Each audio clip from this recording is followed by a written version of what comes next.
it's Dr. Ray here, and thank you for joining me on this video. I'm going to talk about PTSD. But before I get into that, please subscribe to my channel if you like videos like this, and please push the notification button so you're notified when new videos come out. So first off, I'm not giving medical advice. Not because I don't know what I'm talking about, but because I don't want to get into trouble. And there you go. So there is the disclaimer. I wrote my dissertation on PTSD and treatment. I have a doctorate in clinical psychology, so I'm very experienced in understanding the mechanism that, say, causes trauma into where a person continues to, say, re-experience whatever maybe happened to them in the past. But isn't that an interesting belief, such as because of a past experience that that person who, say, suppose he has PTSD, goes into that moment or something they remember or don't remember, and then all of a sudden they lose their composure, they behave a certain way, maybe they feel they are truly being threatened, they go into trauma response and have a real difficult time self-regulating. You know, they are emotionally all over the place to where it might be where they start to yell, withdraw, maybe even fight. What's important to understand about the brain, and science is catching up to this, and whether scientists or neurobiologists want to admit this, and that is this: they cannot find, say, the neural net within any human being to say that is where the trauma is. They can't prove that memory, like say you have a data bank in your brain. Of course, there are parts of the brain that, like the hippocampus, the amygdala, in other parts of the brain where somehow they see it, say, being activated when someone is recalling a memory and being triggered. But wouldn't you agree that if in this now moment, meaning like in this physical moment with you and I, and if I were walking and just say I was walking by this fence here and a dog were to jump out at me and I get all freaked out. Let's just imagine it's a small dog, like a really tiny dog. And I have this memory of a little dog biting me when I was younger, and therefore I'm afraid of dogs. That is why I'm having that reaction to that dog.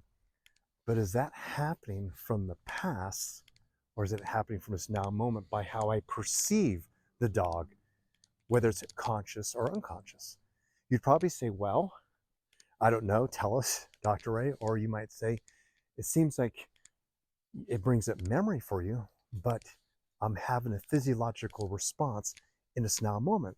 Therefore, it's happening in this now moment. I'm generating, say, the trauma I once had in this now moment. Therefore, is it coming from the past or this now moment? Do you see and hear where I'm coming from? So what I've learned with working with people who have had trauma, people who have had PTSD, and where they supposedly didn't integrate that experience in a positive way, that what helped them move past it and even heal it forever, yes, I'm saying that, heal it forever, was by not only acknowledging, say, the emotions that came up in the experience, acknowledging their participation of what they remembered and how they respond to the situation, to even the thoughts and feelings they had about themselves after the situation, which was just as important as, say, the trauma itself. And what I mean by that is this, is that oftentimes what happens is that people will have some type of trauma and just say if they're ashamed about it or it's so confusing, they don't talk about it. Therefore, there's no integration. So the question to ask ourselves is this: is it the trauma that caused that, or is it the disorganization of the brain not able to make sense of something? In other words, so for example, have you entered situations where it is so bizarre? It could be a social setting where you don't know anybody, to it could be you're in a city or some place you've never been to before, and you feel some type of threat. Is the threat coming from the environment? Is a threat coming from the people you don't know? Or is it an internal process within yourself saying, I don't feel safe, and therefore I'm feeling awkward and uncomfortable, right?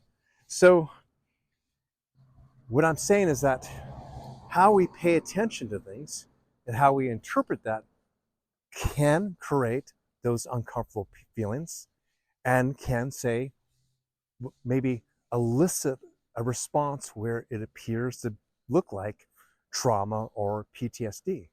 However, what if a person were to be able to reframe the experience in a more positive way, where they're able to see what happened, they can get 100% honest with their emotions of the helplessness they felt, the mistrust they experienced, the betrayal that they experienced, and be able to move forward and start viewing the experience from a place of what I'm going to do now. How am I going to take personal responsibility now? How am I going to move forward my life anyway? Now here, this is what happens, and I've seen this with people who've been able to move past, say, what they call PTSD, is that they recognize finally that the story, however way they've been telling themselves it turned out, constantly was from a place of, say, helplessness, to where they felt like they didn't have any control, to the way they kept telling the story to themselves and others was from a place of disempowerment, to where they felt unsafe, and to where they couldn't take care of themselves, to the way they kept telling themselves stories such as, if that happened by a family member being perpetrated, someone they're supposed to, say, trust, and that person hurt them, they couldn't make sense out of it because that story there. They could not accept that it happened. They couldn't accept it happened. There's nothing more you can do but accept it.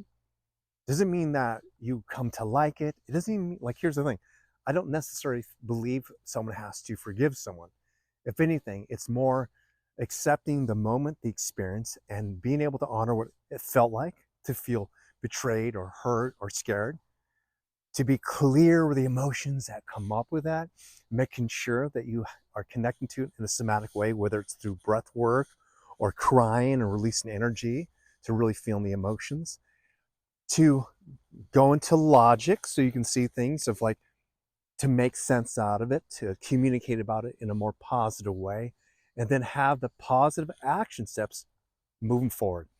And those positive action steps might be the way you start thinking about it differently, the way you start telling a story differently, the way that you start living your life differently. So your consciousness, your physical body, your energy body starts healing and integrating your new becoming. And that's what I wanted to really share with you as another perspective, because I've seen it not just once or twice or even 100 times. I've seen people move past trauma over a couple thousands of times, where it's what I just shared. And I'll give you an example how this might look, okay? So as an example, imagine it's a woman who, or just say first, she's a teenager and she goes to a high school party, and she drinks and someone drugs her, and she wakes up and her clothes are not on and she's confused. She feels out of control. Many things can come up, like, what happened? Where am I? Am I safe? Where were my friends? To even afraid to share that with other people, to maybe even share that with her dad, and her dad say, well, look what you were wearing, what was to be expected, to, police officers not taking you seriously, to creating the story that I'm not safe, but also what happened to my body? Am I safe now? To just never really stopping for a moment in honoring herself and recognizing the core transparent beliefs and fears around what was created. And that is, can I trust myself moving forward? Um, can I make sense of this experience in a way where I don't have to feel um, dirty or ashamed? To what, how can I start talking about this experience in a more positive way so I know that I'm going to become a better person? And without that guidance I'm sharing with you, people go in a loop. They get stuck with the story. They're trying to make sense of something that happened back then. And when they're doing that, when they think about it, they're actually re-traumatizing themselves every day, every day. And this can last for years, decades. So the question is it PTSD, or is it the way the person's been paying attention to it and not integrating it in a healthier way? You hear where I'm coming from? So the way I've seen PTSD healed is by changing the way the person is feeling about it.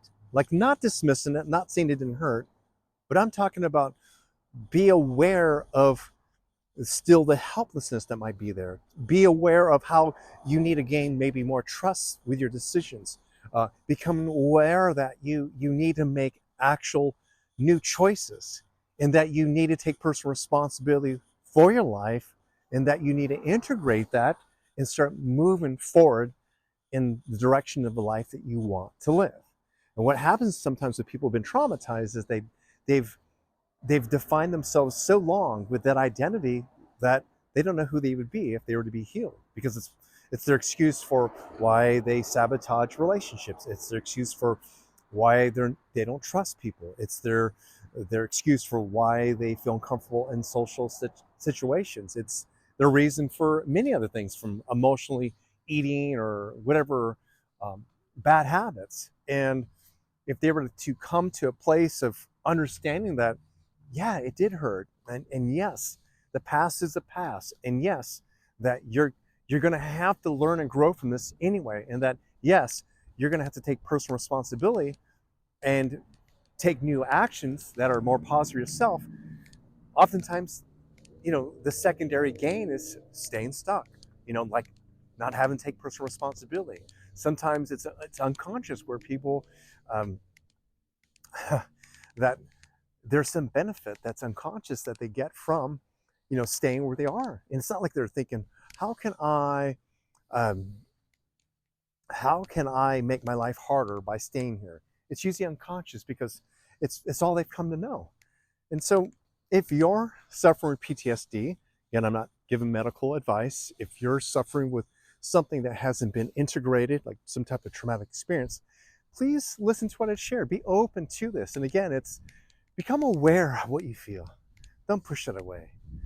Number two, see where you experience it in your body. Breathing in your body with that. Come up also with the language to that. I felt betrayed. I feel like I didn't trust. Get to the core feelings you might have about the situation or person. And then ask the other question. If I remain thinking this way about the situation or person, will it benefit me or not? And if it's a negative belief you have about the situation or the person, obviously the answer is going to be, it's going to hurt me. So what decisions I need to make now? How do I need to behave now? What new choices I need to make now to help yourself move forward? And I know I'm painting a story like it's super easy, but you have to begin at some point. It has to be integrated so you can move forward in your life. So I hope this helps, and watch this video again if it didn't make sense or I spoke too quickly. But PTSD for me, like in a nutshell, is where there has been an experience that was confusing, that the energy, the emotions are somewhere in the body, that the way we keep paying attention to what had happened or that person keeps generating that traumatic response. And without thinking about it, feeling about it in a different way where you feel empowered and you can take some personal responsibility for the life you want to live, it just stays stuck. So, and of course, there are rare cases where there's more to it, and I can't share it on this video, but try it, and I hope that it works for you. Let me know how it works if you've had some trauma, and if this could be of some type of value for you to help you move forward. Hi, it's Dr. Ray here, and thank you for watching this video. I really appreciate your support, and you are the one who drives this channel. So if you like to be notified when new videos come out, please subscribe to my channel and push the bell button so you are notified when new videos come out. I appreciate you supporting this channel.